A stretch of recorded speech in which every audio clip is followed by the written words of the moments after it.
Bonjour à tous et bienvenue de retour dans notre cours sur la guérison financière. Je suis heureux de vous retrouver aujourd'hui et aujourd'hui nous allons courir dans les aspects pratiques de la santé financière. Alors j'ai enlevé la veste pour pouvoir être encore plus dynamique avec vous et pouvoir aller de l'avant dans des nouvelles révélations que le Seigneur voudra bien nous donner aujourd'hui. Mais bien aimés, c'est un sujet très important. Évidemment, certains ne comprendront pas pourquoi on emploie ce terme de santé financière ou de guérison financière. Mais vous savez bien qu'un problème financier peut causer tellement de mal, peut causer du stress, peut causer des disputes, peut causer beaucoup d'amertume, d'incompréhension. Et combien de personnes nous avons rencontrées et nous-mêmes, nous sommes-nous fait de tels reproches lorsqu'on a pu faire une erreur. Vous savez, on fait tous des erreurs. Je ne connais personne qui soit parfait. D'ailleurs, même aux États-Unis, les grandes compagnies, souvent maintenant, ils embauchent des gens qui ont eu parfois, qui ont dû fermer des entreprises avant et qui ont vécu déjà des catastrophes dans leur vie parce qu'ils se disent qu'au moins ces gens-là, ils seront passés par les moments difficiles, ils auront appris à gérer. C'est facile d'être un navigateur d'eau douce sur le lac Léman, ça c'est très agréable, mais c'est beaucoup plus difficile, comme l'apôtre Paul dans Actes 26 et 27, d'être sur le navire d'Adramite quand la tempête souffle. Et vous savez, mes bien-aimés, nous savons que tous, 80% des gens vont vivre dans les 10 ans qui viennent une catastrophe, un souci. Aujourd'hui, cette nuit, j'ai reçu un appel d'une amie de la famille et sa mère est décédée aujourd'hui, justement cette nuit. Quelle tristesse, elle n'a pas dormi. Maintenant, il faut faire l'enterrement, il faut préparer tout cela, ça va être des coûts. Comment vont-ils faire ? Si nous ne sommes pas préparés, eh bien, nous avons manqué de sagesse. Et la vie, les difficultés viennent toujours pour prendre nos préparations, pour prendre ce que nous avons. Et nous pouvons nous éviter beaucoup de stress. Mais la raison pour laquelle parfois nous avons du mal avec l'argent, et aujourd'hui on va en parler, n'est-ce pas? Aujourd'hui, nous allons voir comment nous pouvons apprivoiser l'argent.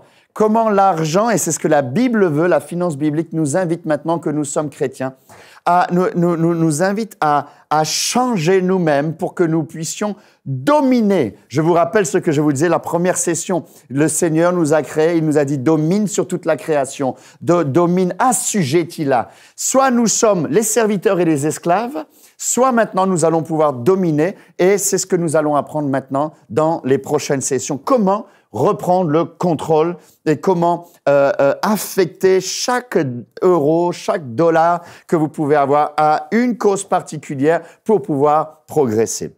Mais vous savez, la question de l'argent, c'est quelque chose toujours très difficile et qui est souvent tabou dans les églises, on n'en parle pas, ou souvent on en parle extrêmement mal. Nous, maintenant, ce cours-là, on veut le donner à la préparation de mariage. J'ai décidé cela avec nos équipes parce que nous savons que beaucoup de couples divorcent, surtout au début, n'est-ce pas, souvent à cause des problèmes financiers. Et cela, eh bien, si nous apprenons dès le début à accorder nos violons, eh bien, ça va aller mieux. Vous savez qu'à l'époque, eh bien, quand on mettait les chevaux, il y avait les grands chevaux canadiens, vous savez que vous avez, qui sont extrêmement forts comme ça. Un seul peut tirer comme 4000 pounds. Mais quand vous les mettez les deux et qu'ensuite, eh bien, on met un joug égal, on leur apprend à marcher ensemble, eh bien, tous les deux, ils peuvent tirer 24 000 pounds. Donc, c'est énorme la différence entre ce qu'on peut faire quand on est seul et ce qu'on peut faire quand on est accompagné.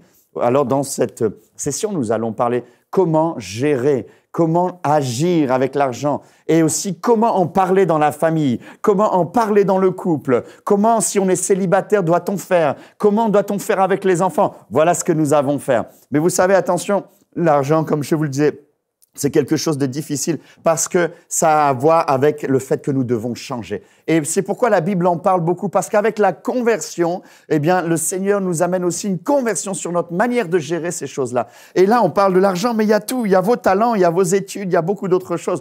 Évidemment, dans une simple session, on n'a pas le temps de tout faire, mais tous vos dons, vos talents, il faut savoir les apprivoiser.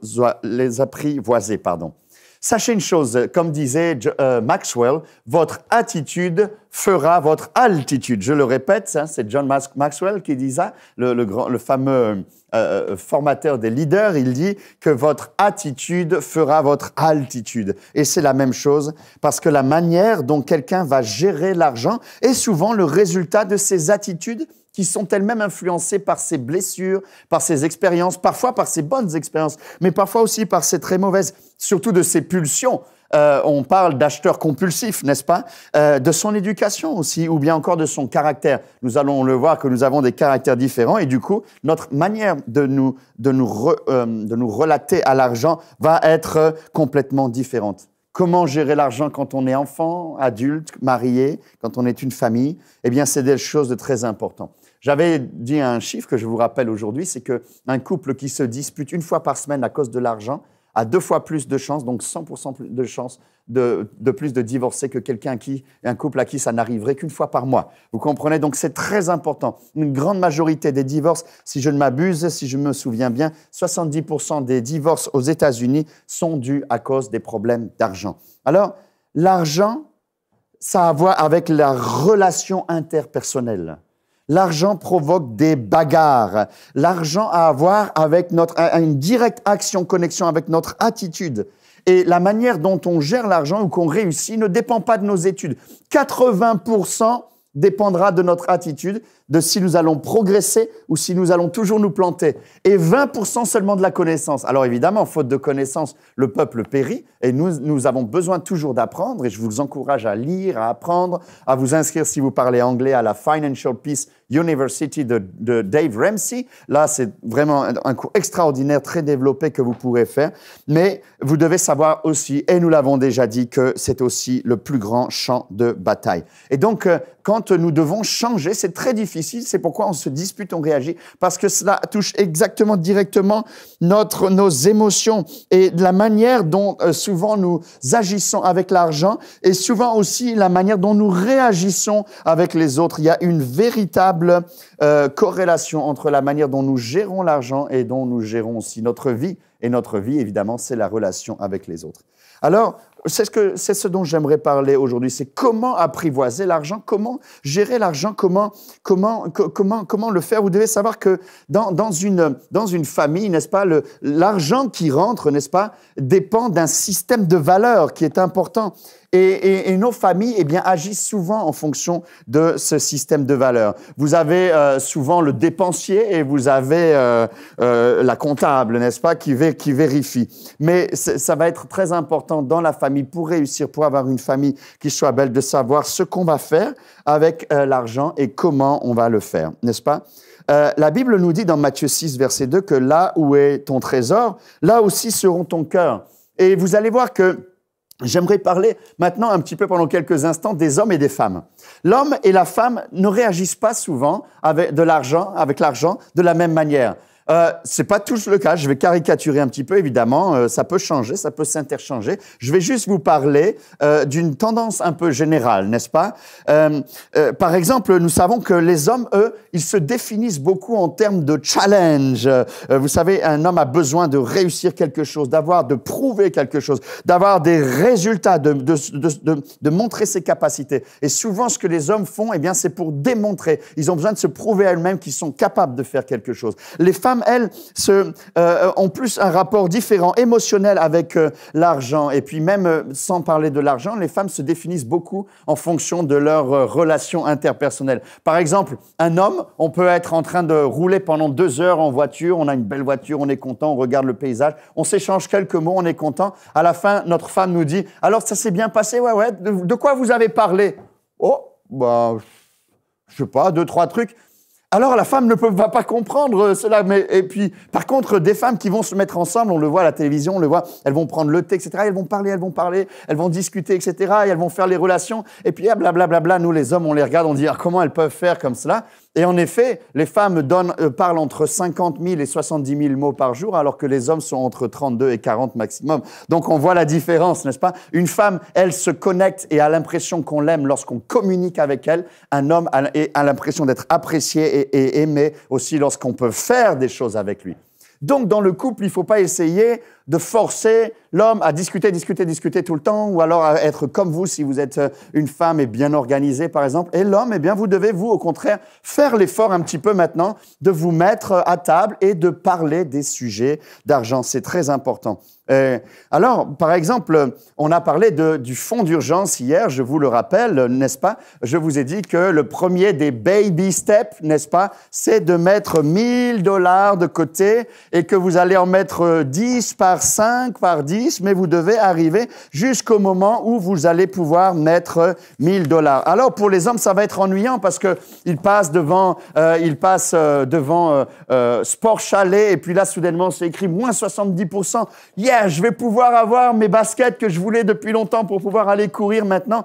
Mais si vous avez décidé ensemble, non, mon chéri, d'abord, on commence le fonds d'urgence. Ça va pas toujours être facile pour lui de ne pas s'arrêter, d'aller dire, il va dire, oui, mais regarde, j'ai une possibilité. Oui, d'accord, mais tu feras pas ça pour l'instant parce que d'abord, tu fais le fonds d'urgence. Alors, pour l'homme, au début, ça peut être un peu ennuyant comme ça de se discipliner un peu. Ça peut paraître un peu sophistiqué, mais c'est quelque chose d'important parce que pour ton épouse, si vous êtes un homme et une femme, si vous avez décidé ça ensemble et que souvent les femmes aiment bien vérifier les finances dans la famille, pour ton épouse, eh bien, ça va être quelque chose qui est très important parce que c'est important pour elle que vous vous teniez à votre plan que vous faites. Nous sommes très différents, n'est-ce pas, s'agissant des finances.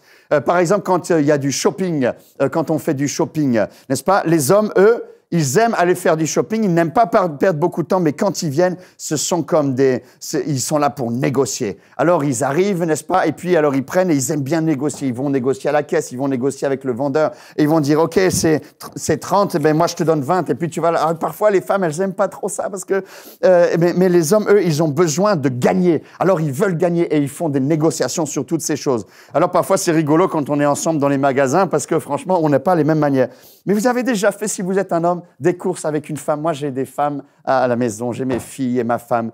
Elles y vont, elles vont chasser, elles sont capables de passer du temps pour aller voir le meilleur prix. Et moi, je regarde l'heure qui passe. Parfois, je leur dis, mais pour gagner quelques centimes, là, qu'est-ce que tu vas faire? Allons travailler, gagnons ce que nous avons gagné. Mais les femmes ont l'impression de faire une bonne affaire lorsqu'elles ont trouvé, elles ont déniché. Les femmes sont comme des chasseuses, n'est-ce pas, qui vont chasser comme des lionnes qui reviennent et après, elles apportent le résultat à la maison. Alors ça, c'est très important de savoir que nous sommes différents dans la manière de gérer.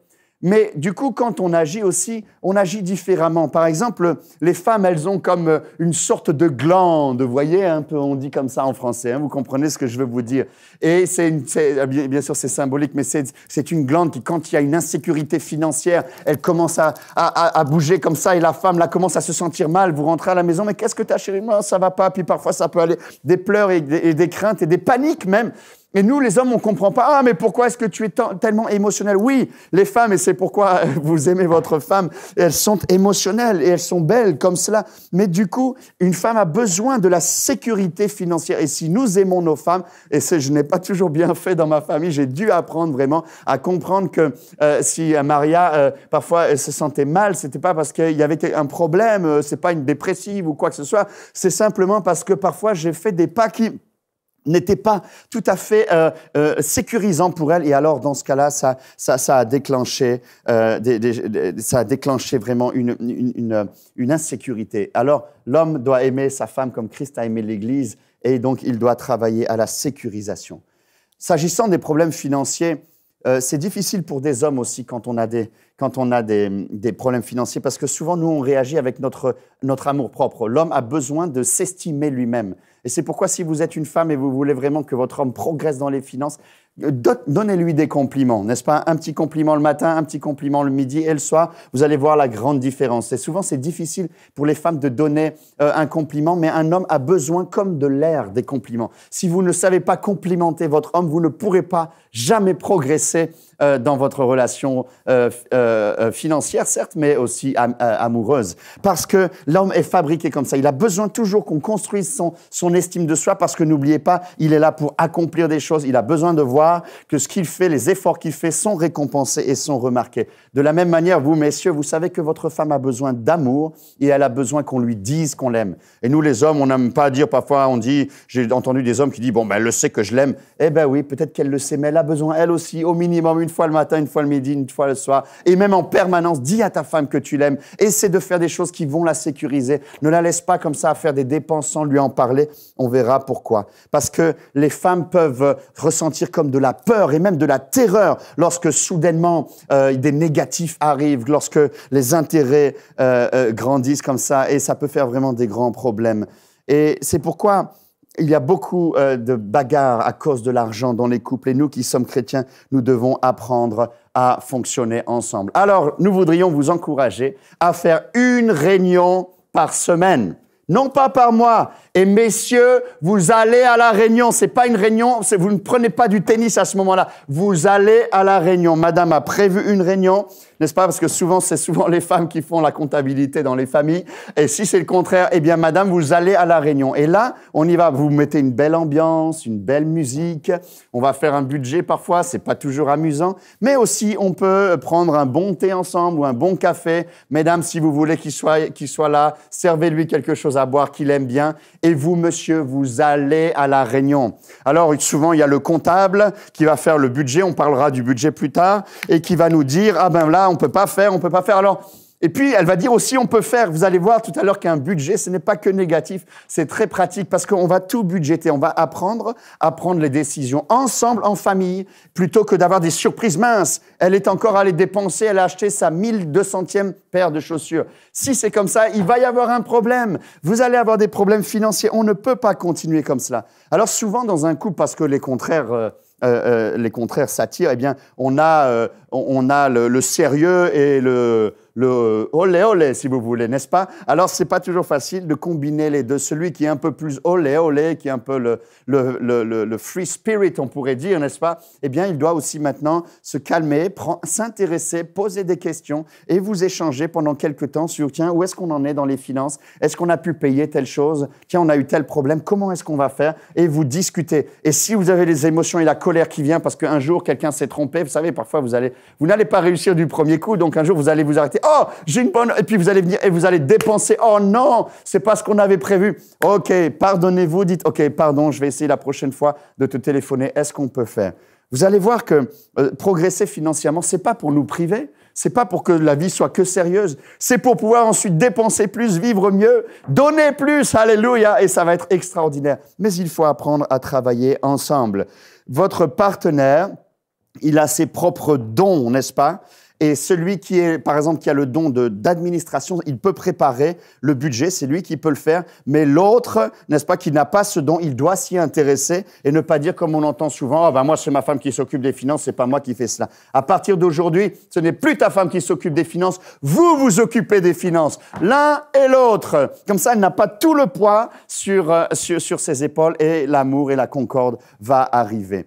Et il faut faire très attention parce que souvent, eh bien, ceux qui n'aiment pas faire les comptes, etc., eh bien, vont souvent négliger ou traîner un peu des pieds. Et il ne faut pas faire ces choses. Également, ceux qui aiment bien s'organiser, souvent, ils ont cette tendance à être plus épargnants. Et donc, pour eux, ça va être plus important, l'épargne. Alors, si vous êtes comme cela, il ne faut pas non plus vouloir toujours tout épargner. On vous a donné le baby step numéro 1, qui est de mettre, n'est-ce pas, $1000 de fonds d'urgence. Une fois que vous avez ça, on va passer bientôt au baby step 2. Mais vous commencez après le baby step 2, vous passerez au baby step 3, qui est de mettre 3 à 6 mois, une épargne de base. Et une fois que vous êtes sécurisé, et si vous êtes le grand épargnant de la maison, eh bien, vous devez lâcher aussi parce qu'on ne peut pas être toujours très sérieux et puis ne jamais aller s'acheter une glace, ne jamais s'arrêter au Starbucks, etc. Mais il y a des choses, le Starbucks, on le fera quand on n'aura plus de dette qui nous coûte 18% ou des choses comme ça. Donc, essayez d'être dans la concorde et dans l'amour, n'est-ce pas? S'agissant des célibataires, vous allez me dire, ah ben oui, mais moi, le problème, c'est que je suis seul. Alors, comment je fais? C'est dur d'être seul. C'est pas facile d'être célibataire. Eh bien, vous pouvez faire la même chose. Vous pouvez quand même faire votre budget. On en parlera dans une prochaine session. Et puis ensuite, si vous avez besoin ou si vous sentez que... Parce que parfois, les célibataires, quand ils se sentent seuls, bien alors ils partent de la maison puis ils vont faire un peu de shopping. Ça leur permet de passer le temps. Vous comprenez? C'est long, la solitude. Parfois, c'est vraiment difficile. Nous devons prier pour nos célibataires pour que le Seigneur puisse les bénir. S'ils n'ont pas cet appel à être célibataire de la part du Seigneur, comme disait Paul, nous devons prier pour eux pour que le Seigneur puisse les bénir. Mais souvenez-vous, il faut mieux être seul que mal accompagné. Donc, ce n'est pas un problème d'être célibataire. Mais dans ces cas-là, eh bien, prenez ce temps pour faire votre budget et essayez de vous y tenir. Et si vous avez un peu des problèmes de temps en temps, eh bien, c'est bien d'avoir un conseiller financier ou votre pasteur ou quelqu'un qui pourra vous aider une fois. Si vous avez un problème à équilibrer votre budget, vous le faites venir, vous faites une réunion, vous dites, pasteur, regarde mon budget d'une manière externe ou alors votre conseiller financier. Où pourrais-je progresser? Qu'est-ce que vous me conseillez? Et comme ça, vous ne serez pas seul non plus dans ce domaine. C'est quelque chose d'important. Alors, je vous rappelle qu'il faut aller à cette réunion une fois par semaine au minimum, ou alors une fois tous les 15 jours, une fois que les choses seront bien, n'est-ce pas? Mais c'est bien de passer un temps et vous allez voir que vous allez pouvoir ensuite planifier des nouvelles choses qui vont être superbes. Alors, je voudrais parler un peu des enfants.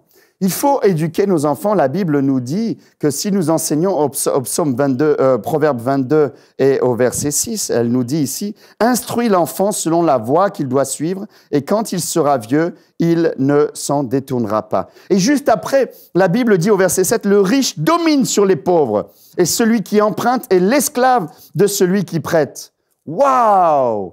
Et ici, nous voyons que Christ est venu pour nous libérer de l'esclavage. C'est ce que le Seigneur m'a demandé de faire, de parler que Christ a libéré les dettes pour que vous puissiez sortir des dettes. Vous avez été libérés de la dette du péché, certes, mais vous ne voulez pas vous remettre dans d'autres esclavages. Or, c'est celui qui emprunte qui est l'esclave, et celui qui prête et celui qui est généreux et qui gère bien, il va dominer. Or, vous voulez que vos enfants, vous voulez être des bons parents. Et des bons parents, ils investissent dans leurs enfants et ils aident leurs enfants. Donc, en effet, il faut donner de l'argent à vos enfants dès qu'ils sont tout petits pour qu'ils apprennent à gérer l'argent. Mais il y a une manière de le faire et nous voudrions vous donner une idée que j'espère qui sera bonne pour vous. Vous savez, il faut comprendre que la manière de gérer l'argent pour les enfants, c'est pas à l'école qu'ils vont les apprendre, c'est pas la télévision. La télévision, ils vont montrer la carte bancaire, ils vont montrer même les puces électroniques, etc. pour dépenser.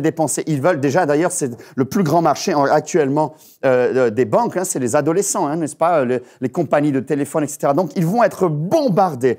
Vos enfants vont regarder dans leur vie des milliers d'heures de publicité. Et si vous demandez à vos enfants, souvent, ils connaissent toutes les chansons des publicités qui se passent. Donc, il faut faire attention, c'est la famille. Donc, bien sûr, vous pouvez donner un peu d'argent de poche, mais il nous faut apprendre à nos enfants, n'est-ce pas, comment se comporter avec l'argent. Et en conséquence, on va leur donner des commissions. C'est-à-dire qu'il y a trois choses. Il y a l'argent de poche qu'on veut bien leur donner. Ça ne doit pas être trop, surtout quand ils sont petits. Et puis ensuite, eh bien, il faut leur donner la notion du travail. La Bible dit que celui qui ne travaille pas ne doit pas manger normalement. Donc, on va leur dire qu'il y a des travaux qui font partie de la maison. On ne doit pas les payer, faire le lave-vaisselle, débarrasser la table, aider au repassage. Ce sont des choses qui font partie de la vie de la famille. Une maison, ça ne s'entretient pas tout seul. Ça, personne ne paye. Tout le monde participe à la maison. C'est très important. Ce n'est pas bon que les parents fassent tout et que les enfants soient là devant leur Game Boy. Vous devez associer vos enfants au travail de la maison. Mais ensuite, il faut montrer à l'enfant qu'il peut avoir, s'il fait du travail extra, vous allez le payer. Et il peut avoir non seulement des commissions, mais il peut être payé sur son travail qu'il va faire. Donc, par exemple, si votre enfant dit « Est-ce que je peux faire les carreaux ?» « Ok, fais-les. C'est pas grave si tu dois les refaire parce qu'il les fait pas bien. Mais tu lui apprends à travailler, tu comprends? Parce que lui, maintenant, il veut acheter quelque chose et il a besoin d'argent. La Bible dit que ceci, c'est qu'un homme bon, n'est-ce pas, laisse un héritage aux enfants de ses enfants, dans Proverbe 13, 22. Alors, les mots sont très puissants et donc il faut lui comprendre et lui dire une chose. Si tu travailles, tu es payé. Si tu ne travailles pas, tu n'es pas payé. Au début, ils diront « Oh, ben, c'est pas grave, c'est pas grave ». Mais quand ils vont voir leurs frères et sœurs arriver avec leur enveloppe, n'est-ce pas, et aller acheter quelque chose au magasin, je peux vous dire que ça va vraiment changer, n'est-ce pas? Alors, il faut leur comprendre il faut leur expliquer qu'ils doivent vivre sans dette. Parce que c'est trop facile de dire « Papa, tu m'achètes ci, papa, tu m'achètes ça ». Et alors, on ne leur apprend pas la valeur de l'argent. Alors, on voudrait, vous comprenez, vous donner une idée. Vous pouvez avoir trois boîtes en plastique, n'est-ce pas, qui sont transparentes pour qu'ils puissent voir. Et comme ça, ils vont mettre leur argent de poche là-dedans. Et voilà ce que nous faisons avec nos enfants. Et ça les a beaucoup changés, n'est-ce pas? On donne 3 enveloppes, n'est-ce pas? La première, c'est pour les dépenses. Tu veux t'acheter un ballon? Yeah! Tu veux t'acheter une Game Boy? Yeah! Alors, tu vas mettre l'argent, n'est-ce pas? Et quand tu auras l'argent, on ne va pas faire à crédit, on ira au magasin et on ira dépenser. La deuxième, c'est l'épargne. Save, n'est-ce pas? Et la troisième, c'est les dons. Eh oui, nous sommes des chrétiens et nous croyons que la dîme appartient au Seigneur. Donc, nous allons enseigner nos enfants que sur chaque argent qui va être dépensé, n'est-ce pas, ils doivent diviser, n'est-ce pas cela? Alors, quand maintenant on donne de l'argent avec nos enfants, au début, c'était vraiment rigolo quand j'ai commencé à faire ça. Parce qu'au début, ils disaient, bon, ben moi, je prends 20 €, je les mets dans, devinez quoi, dépenses. Ben oui, bien sûr. Alors, ils mettaient dans les dépenses. Et moi, je prenais le... Je dis, non, tu vas me chercher tes 3 enveloppes. Non, mais pourquoi, papa, tu te rends compte? Parce que ça coûte quand même cher. Moi, je voulais m'acheter des nouvelles chaussures. N'est-ce pas? Oui, mais moi, je te les donne pas si tu n'as pas tes 3 enveloppes. Alors, tu les veux ou tu les veux pas? Bon, ok, je vais les chercher. Alors, ils sont allés chercher les enfants, les 3. On leur a donné les choses. Et puis là, on a divisé. Alors là, ici, j'ai pas le cash, mais on leur a dit, ok, sur 20 $, tu vas mettre minimum 2 $ là-dessus. Je me souviens, ma fille qui m'a dit, ah, mais papa, 2 $ pour le Seigneur, c'est pas assez. Je vais mettre 5 $. Waouh! Vous vous rendez compte? Sa première dîme, voilà qu'elle commence à donner 25% au Seigneur. Et la Bible dit que celui qui sème beaucoup va récolter beaucoup. Croyez-vous que Dieu va la bénir? Je peux vous dire que Dieu va la bénir. Je n'ai pas le temps de vous donner des témoignages, mais c'est ce qu'il va faire. Et donc, c'est ce qu'on a fait avec nos enfants. Et alors, vous leur apprenez aussi qu'ils doivent épargner minimum 15%, probablement 20%. Alors, sur 20, c'était plus facile. Alors, mes enfants mettent 5 dans le don, ou alors 2 dans le don, 7 dans l'épargne, par exemple. Et puis, il leur reste encore 12 ou 13 pour dépenser. Et là, ils y vont. Et alors, ils disent, papa, je peux faire ça. OK, pas de problème. Alors, ce qu'on fait quand on va faire les dépenses avec eux, ce n'est plus nous qui achetons tous les trucs des enfants ou qui leur achetons les bonbons qu'ils veulent. Et ça, c'est des extras qu'ils n'ont pas besoin, n'est-ce pas? On en a déjà un peu à la maison qui est suffisant pour eux. Donc, on leur apprend. Alors, l'autre jour, j'étais avec mon garçon. Il voulait un énième ballon de foot. Il aime le foot. Alors, il dit, papa, tu me l'achètes? Je lui dis, OK, pas de problème. Est-ce que tu as pris ton enveloppe de dépenses? Oh, ouais, ben,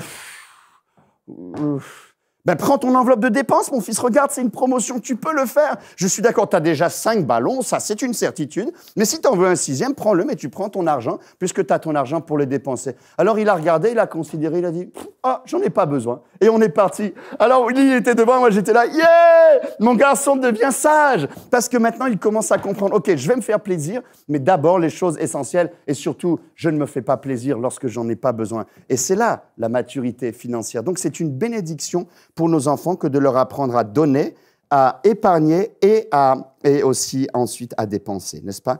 Et voilà ce que la parole nous dit s'agissant des finances. On peut parler encore beaucoup là-dessus, mais souvenez-vous que nous devons être une génération qui enseignons nos enfants à mieux se comporter, pas comme nous, pas comme les baby boomers que nous avons pu être, où tout était gratuit, tout était naturel. Nous devons leur apprendre à faire le bien. Lorsque les enfants auront plus de 12 ans, comme ça, eh bien, vous allez avec eux, vous ouvrez un compte courant. Je vous rappelle Ben et Arthur, vous pouvez cliquer de nouveau sur ces documents qui sont en dessous, n'est-ce pas, sur Ben et Arthur, et vous regardez que si on mettait 2000 $ par an pour nos enfants, quand ils commencent, dès qu'on commence, à 26 ans, même s'ils arrêtent et qu'ils n'épargnent plus jamais dans leur vie, si c'est un bon placement, ils seront multimillionnaires, ils ont au moins 2 millions à la retraite. Alors que ceux qui auront commencé tardivement, comme moi, c'était mon cas, parce que je ne savais pas toutes ces choses. Et bien même si j'épargne beaucoup plus jusqu'à la fin de ma vie, je n'arriverai jamais autant.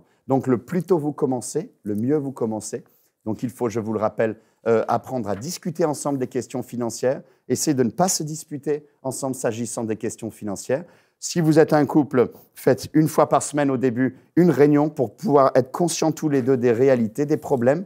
Vous ne pourrez pas tout régler d'un coup. Nous allons voir bientôt comment baisser la dette, comment vaincre la dette. Mais vous savez, le Seigneur est là pour nous. Donc, dans la prochaine session, nous allons voir comment faire un budget, dont j'ai commencé à vous parler, et comment pouvoir s'organiser, n'est-ce pas, pour que chaque euro, chaque argent qui rentre dans la famille puisse avoir sa destination. C'est ce qu'on appelle de la sagesse. Et la sagesse précède la bénédiction. Que Dieu vous bénisse. Cette émission est rendue possible grâce au précieux soutien des partenaires d'Enseigne-moi Canal International. Retrouvez tous nos programmes sur emcitv.com.